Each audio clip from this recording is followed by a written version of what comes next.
Hello students, welcome to my channel. आज हम लोग डिस्कस करने जा रहे हैं सेट थ्योरी।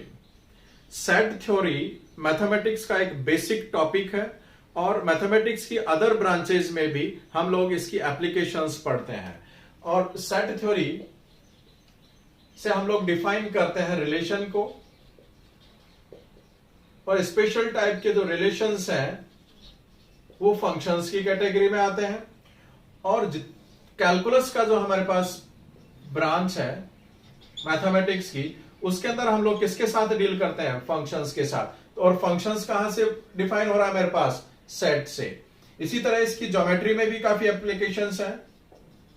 ज्योमेट्री में हम लोग देखना चाहें तो पॉइंट के जो कोऑर्डिनेट हैं वो भी मेरे पास क्या है? सेट की फॉर्म में, ऑर्डर्ड सेट बोलते हैं इसको। ऑर्डर्ड सेट की फॉर्म में मेरे पास किसी भी पॉइंट के कोऑर्डिनेट को हम लोग ज्योमेट्री में शो करते हैं। इसी तरीके से प्रोबेबिलिटी में भी हम लोग क्या करेंगे? सेट थ्योरी के कंसेप्ट्स और उसके ऑपरेशंस को हम लोग यहां पर अप्लाई करेंगे। तो सेट अपने आप में एक बेसिक टॉपिक है मैथमेटिक्स का, जिसका एप्लीकेशंस हम लोग डिफरेंट ब्रांचेज, मैथमेटिक्स की ब्रांचेज में हम लोग डिस्कस करेंगे और स्टडी करेंगे। तो स्टार्ट करते हैं आज सेट थ्योरी। देखिए, सेट जो वर्ड है काफी कॉमन वर्ड है और हम हमारी डेली लाइफ में इस वर्ड को कई बार हम लोग काम में लेते हैं। जैसे हम लोग एग्जांपल लें, यदि हम लोग 11th साइंस के स्टूडेंट हैं तो हम लोग स्टेशनरी की शॉप पर जाके बोलेंगे कि भैया हमारे को 11th साइंस की बुक्स का सेट चाहिए। तो वो हमें क्या देगा?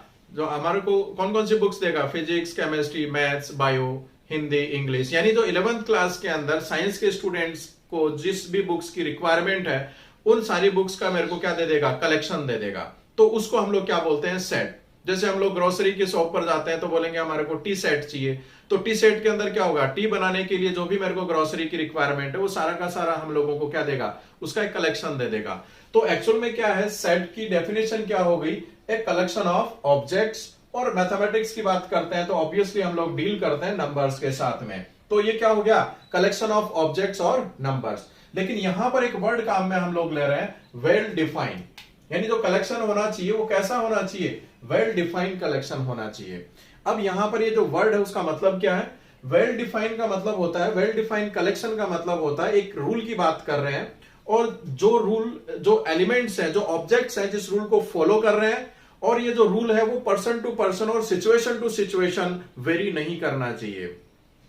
इसका मतलब क्या है? जैसे मान लो यदि मैं क्लास के अंदर किसी कोई दो स्टूडेंट सेलेक्ट कर रहा हूं और मैं उन दोनों स्टूडेंट्स को एक कलेक्शंस के लिए बोल रहा हूं, तो दोनों स्टूडेंट्स के लिए जो कलेक्शंस होना चाहिए, कलेक्शन के अंदर जो ऑब्जेक्ट्स आने चाहिए वो क्या होने चाहिए? मेरे पास सेम आने चाहिए। ऐसा नहीं है कि भाई एक स्टूडेंट के पास कलेक्शन में अलग ऑब्जेक्ट्स आ रहे हैं और दूसरे स्टूडेंट्स के पास, मेरे पास, और कलेक्शन में दूसरे ऑब्जेक्ट्स आ रहे हैं। यानी दोनों के अंदर कलेक्शन में सेम ऑब्जेक्ट्स होने चाहिए। तो इस टाइप के कलेक्शंस को हम लोग क्या बोलेंगे? Well defined collections. Means rule must not be very person to person और सिचुएशन टू सिचुएशन।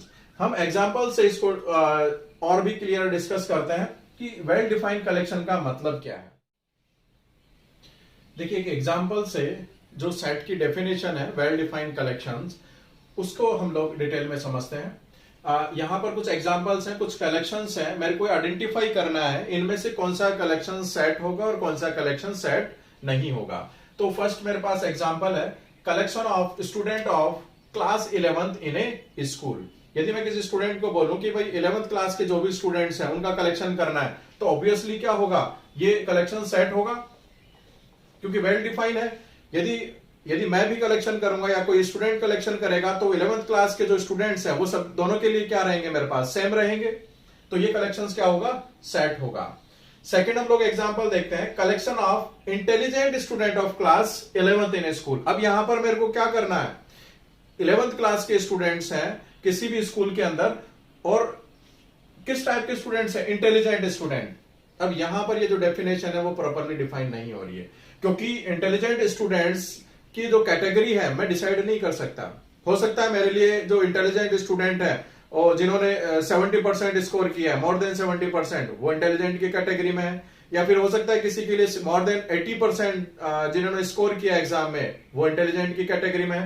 तो इसका मतलब क्या हो गया, ये जो डेफिनेशन है वो पर्सन टू पर्सन वेरी कर रही है। इसका मतलब ये जो कलेक्शन है वो सेट नहीं होगा। Means collection of intelligent student of class 11 in A school will not be set नहीं होगा।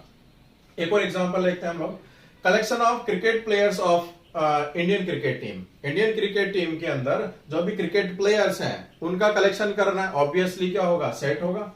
जो भी इंडियन क्रिकेट टीम में जो भी प्लेयर्स हैं उनका जो कलेक्शन होगा वो मेरे लिए भी सेम रहेगा, या फिर कोई दूसरा पर्सन यदि कलेक्शन करेगा उसके लिए मेरे पास जो प्लेयर्स हैं वो क्या रहेंगे, सेम रहेंगे।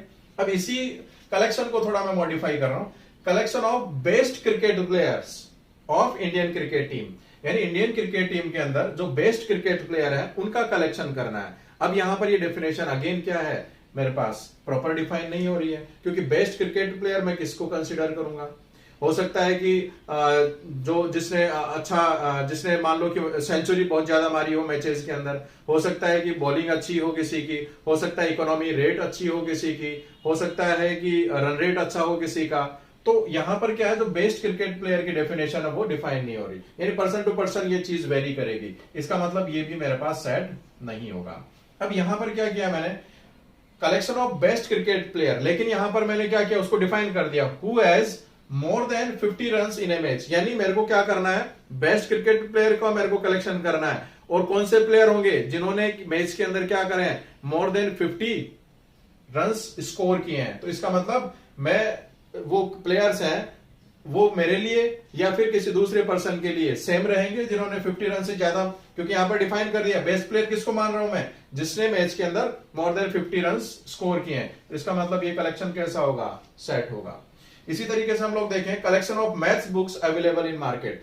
मार्केट के अंदर जितनी भी मैथ्स की बुक्स हैं उनका कलेक्शन ऑब्वियसली क्या होगा, मेरे पास सेट होगा ये। लेकिन यदि मैं कहूं कि collection of best maths books, तो अगेन ये क्या होगा, मैं यहां पर ये डिफाइन नहीं होगा कि बेस्ट मैथ्स किसको बोल रहे हो आप, कौन सी बुक्स बेस्ट होगी। किसी के लिए हो सकता है कि डिफरेंट राइटर्स की अच्छी हो सकता है किसी के लिए दूसरे राइटर की अच्छी हो, तो उस केस में हम लोग इसको डिफाइन नहीं कर सकते, तो ये मेरे पास सेट की कैटेगरी में नहीं आएगा। तो इस तरीके से हम लोग जो कलेक्शंस है उसको हम लोग डिफाइन कर सकते हैं कि किस टाइप का कलेक्शन मेरे पास सेट में होगा और किस टाइप का कलेक्शन मेरे पास सेट में नहीं होगा। यहां पर दो चीजें ध्यान रखनी है। तो यहां पर देखिए, सेट को हम लोग डिनोट कैसे करेंगे, कैपिटल लेटर से, इंग्लिश अल्फाबेट के capital, like capital A, capital B, capital E, like this. और जो मेरे पास ऑब्जेक्ट है जिनका कलेक्शन कर रहा हूं उनको हम लोग क्या बोलेंगे, एलिमेंट्स ऑफ सेट और मेंबर्स ऑफ सेट। और इनको नॉर्मली हम लोग किससे डिनोट करते हैं, स्मॉल लेटर से उनको शो करेंगे।